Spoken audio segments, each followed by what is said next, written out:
The brewery itself was actually started on Bond Street in Bend.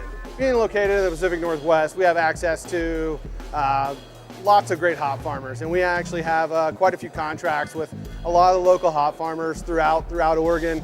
That gives us access to extremely fresh hops, lots of different varietals of hops, and so that allows us to create an array of different IPAs. Sage Fight is an Imperial IPA that's a 2-time GABF medal winner that we just released in package for the first time last year. Really cool Imperial IPA made with sage and juniper from the high desert of Oregon. Concept behind Sage Fight was to let the hops and the botanicals kind of fight it out. So that's where the name itself comes from. Just a really cool, complex beer, great food beer. Talking to people this past year, it was kind of their go-to beer for Thanksgiving dinner with the sage in it. There's also some good kind of gin qualities to it as well with the juniper. So just a really unique, complex, really well-balanced beer as well. Uinta was founded in 1993 by Will Hamill.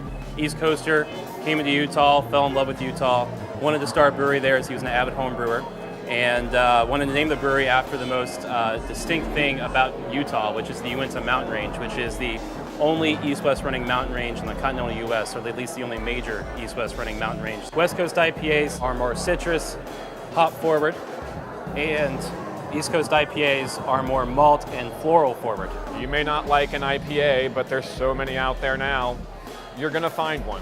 I used to work in music, and one of my things that I tell people when they tell me that they don't like a particular style was, I'm like, there's all kinds of music out there, you just haven't dug in deep enough. Beer is the same way. Without a doubt, beers like Cockeye Cooper and Croggy and Pit Stop and some other limited options would not be possible without the success of our core lineup that we sell year-round. Hop Nosh is our flagship beer. It's what keeps the lights on at the house, so to speak. It's our flagship West Coast style IPA, 7.3%. So when I say West Coast, I mean it's a little more citrus forward and fruit forward than it is floral. But we also have a really nice malt backbone in there, so it's not all just hops and bitterness. The Galaxy hops will give it that real nice citrus fruit vibe up front. And then we wanted to make a variant on our flagship beer. So we wanted to bring forth those citrus and fruit notes more.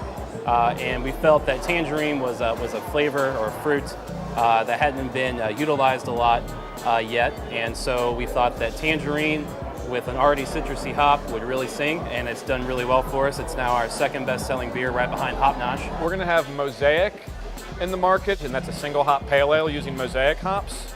And then also in the spring, we'll have Hustle coming out, which is the beer that we have to kind of coincide with opening day and the launch of baseball season. And we've got Panther, our robust porter, which are both pretty easy drinking and a good way to end out the winter heading into the spring.